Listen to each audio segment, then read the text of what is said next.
ఒక కప్పుతో మనం అటుకులు తీసుకోవాలండి. ఇలా బాగా కాస్త మందంగా ఉండే అటుకులు తీసుకున్నాను. మీరు కావాలంటే పల్చటి అటుకులు కూడా తీసుకోవచ్చు.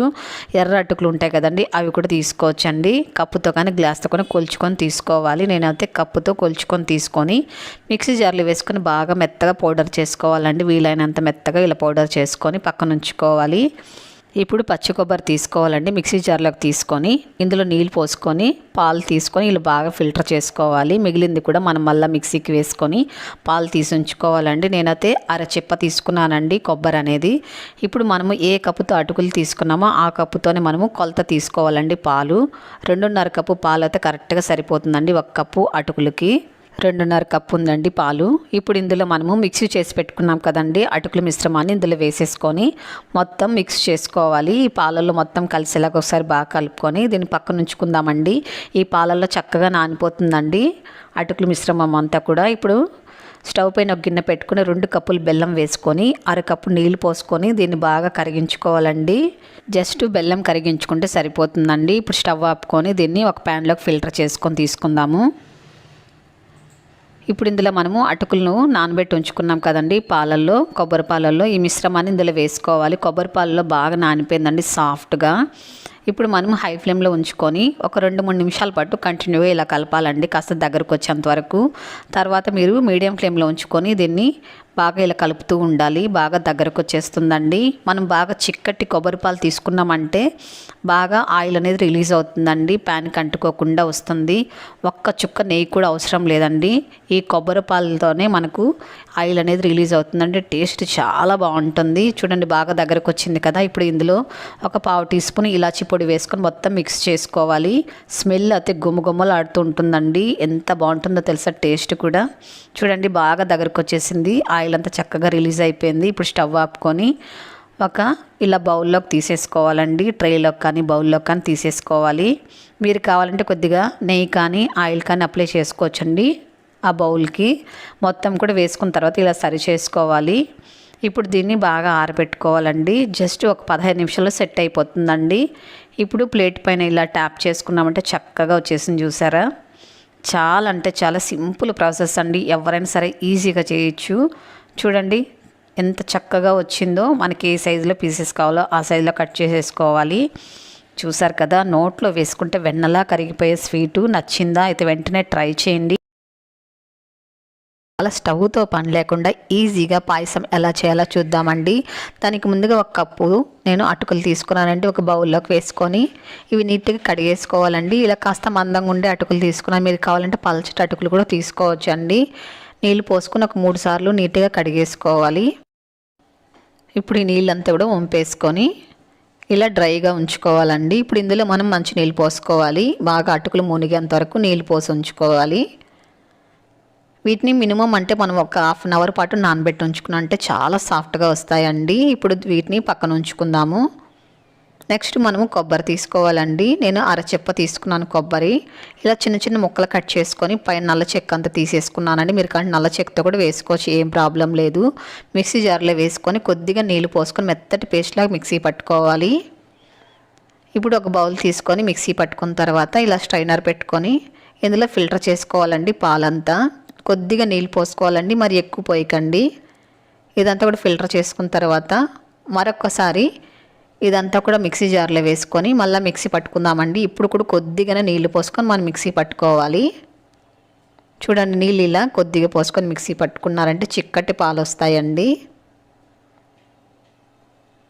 ఇప్పుడు ఈ పిప్పినంతా కూడా మనం పక్కన పడేయకూడదండి. ఇది పక్కన ఉంచుకోవాలి. ఒకవేళ పాలు సరిపోకపోతే కూడా మళ్ళీ కూడా మనం కొద్దిగా వాటర్ పోసుకొని మిక్సీ పట్టుకొని పాలు తీసుకోవచ్చు. ఇప్పుడు దీన్ని పక్కన ఉంచుకుందామండి. ఈ కొబ్బరి పాలని పక్కన పెట్టుకొని ఇప్పుడు చూడండి అటుకులు అనేది చాలా సాఫ్ట్గా అయ్యాయి. ఒక అరగంట సేపు నానబెట్టారంటే ఇలా సాఫ్ట్గా వస్తాయండి. ఇందులో నీళ్ళు లేకుండా మనం ఇలా డ్రైగా ఉంచుకోవాలి. ఒకవేళ నీళ్ళు ఉన్నట్లయితే కూడా బాగా వడకట్టేసుకోవాలండి. ఇప్పుడు ఒక బౌల్లోకి తీసుకుందాం అటుకుల్ని. ఇందులో 2 అరటిపండ్లు వేసుకోవాలండి. మీరు ఎంత తీసుకుంటారో అటుకులు దాన్ని బట్టి మీరు అరటిపండ్లు ఎక్కువ తక్కువ అని తీసుకోవాల్సి వస్తుంది. బాగా పండుగ ఉండే అరటిపండ్లు తీసుకోవాలండి. ఇలా చేత్తో మెదుపుకొని తీసుకోవాలి. చాకుతో కట్ చేయకండి. చాకుతో కట్ చేస్తే టేస్ట్ బాగుండదు, అలాగే కలర్ కూడా చేంజ్ అయిపోతుందండి త్వరగా అరటిపండు.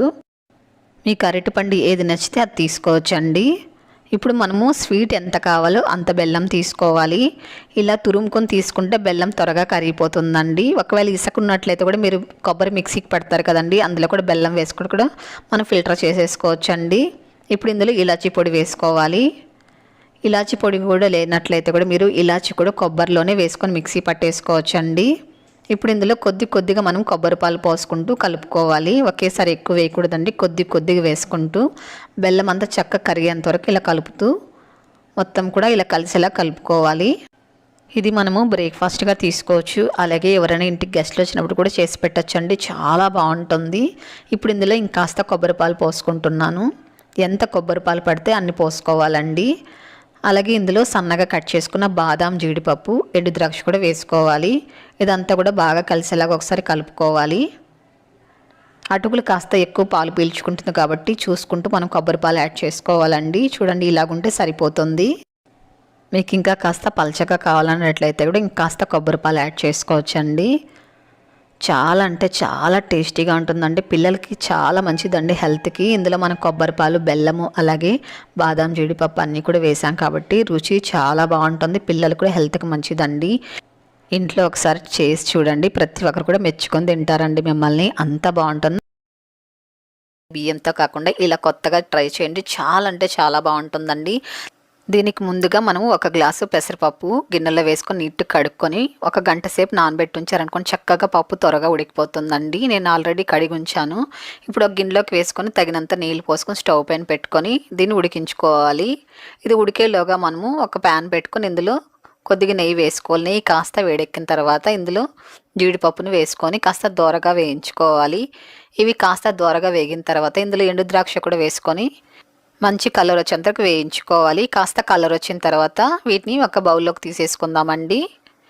ఏ గ్లాస్తో అయితే మనము పెసరపప్పు తీసుకున్నామో ఆ గ్లాస్తోనే 3 గ్లాసులు ఫుల్లుగా అటుకులు తీసుకోవాలి. మీడియం ఫ్లేమ్లో ఉంచుకొని ఒక 3 నిమిషాల పాటు బాగా వేయించుకోవాలండి. నెయ్యిలో మంచి సువాసన వచ్చేంత వరకు కాస్త కలర్ చేంజ్ అంతవరకు వేయించుకోవాలి. ఇవి వేగేలోపు చూడండి, పెసరపప్పు అనేది చక్కగా ఉడికిపోయింది. ఇలా ఉడికించుకుంటే సరిపోతుందండి, మరి మెత్తగా ఉంటే బాగోదు. ఇప్పుడు స్టవ్ ఆపుకొని ఇప్పుడు వేగిన ఈ అటుకుల్లోకి పోసేసుకోవాలి పెసరపప్పుని.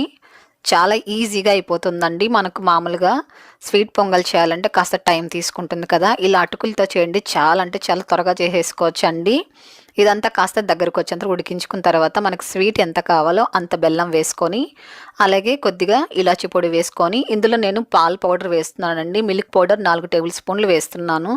మీరు కావాలంటే పాలు కూడా వేసుకోవచ్చండి, కానీ పాలు పౌడర్ వేసి చేసి చూడండి, చాలా అంటే చాలా రుచిగా ఉంటుందండి. పిల్లలు కూడా చాలా ఇష్టంగా తింటారు ఇలా చేశారంటే. ఇదంతా కాస్త బెల్లం కరిగి కాస్త దగ్గరకు వచ్చేంతకి ఇలా కలుపుకోవాలి. చూడండి, చక్కగా దగ్గరకు వచ్చింది కదా. ఇప్పుడు ఇందులో ఒక్క చిటికెడు సాల్ట్ వేసుకోవాలండి. బెల్లంతో చేసేటప్పుడు ఏ స్వీట్ అయినా సరే అండి కొద్దిగా సాల్ట్ వేసారంటే చాలా రుచికరంగా ఉంటుంది. ఇప్పుడు ఇందులో కొద్దిగా నెయ్యి వేసుకొని మరొక్కసారి కలుపుకోవాలి. చూడండి, ఇలా కాస్త లూజ్గానే ఉండాలండి. ఎక్కువ టైట్గా ఉందనుకోండి, ఇది అటుకులు కాబట్టి కాస్త వాటర్ ఎక్కువ పీల్చుకుంటుందండి, కాబట్టి ఇలా లూజ్గా ఉండేటట్లే చూసుకోవాలి. ఇలా కాస్త దగ్గరకు వచ్చిన తర్వాత ఇప్పుడు మనం వేయించి పెట్టుకున్న ద్రాక్ష అలాగే జీడిపప్పును కూడా వేసేసుకొని ఇందులో మరి కొద్దిగా నెయ్యి వేసుకుంటున్నానండి. మీకు ఇష్టమైతే ఎక్కువ నెయ్యి కూడా వేసుకోవచ్చు. స్వీట్ పొంగల్ అంటే నెయ్యి ఎక్కువ ఉంటేనే చాలా బాగుంటుందండి టేస్టు. ఇదంతా ఒకసారి బాగా ఇలా కలుపుకోవాలి, జీడిపప్పు అన్నీ కలిసేలాగా. ఎప్పుడు మనం బియ్యంతోనే చేస్తాం కదా స్వీట్ పొంగల్, అలా కాకుండా ఇలా కొత్తగా అటుకులతో ట్రై చేయండి. అలాగే పాల పౌడర్ కూడా వేస్ట్ చేయండి, చాలా బాగుంటుంది. మీకు నచ్చిందా? అయితే మరెందుకు ఆలస్యం, మీరు కూడా ఫటాఫట్ ఈ స్వీట్ పొంగల్ చేసుకొని తిన్న తర్వాత టేస్ట్ ఎలాగొచ్చింది తప్పకుండా కామెంట్ చేయండి. మీ ఫ్రెండ్స్ అందరికి కూడా వీడియోని తప్పకుండా షేర్ చేయండి. అలాగే ఇంత మంచి రెసిపీకి తప్పకుండా ఒక లైక్ చేయండి. ఫస్ట్ టైం మీరు కనుక మన ఛానల్ చూస్తున్నట్లయితే మన ఛానల్ని తప్పకుండా వెంటనే సబ్స్క్రైబ్ చేసేసుకోండి.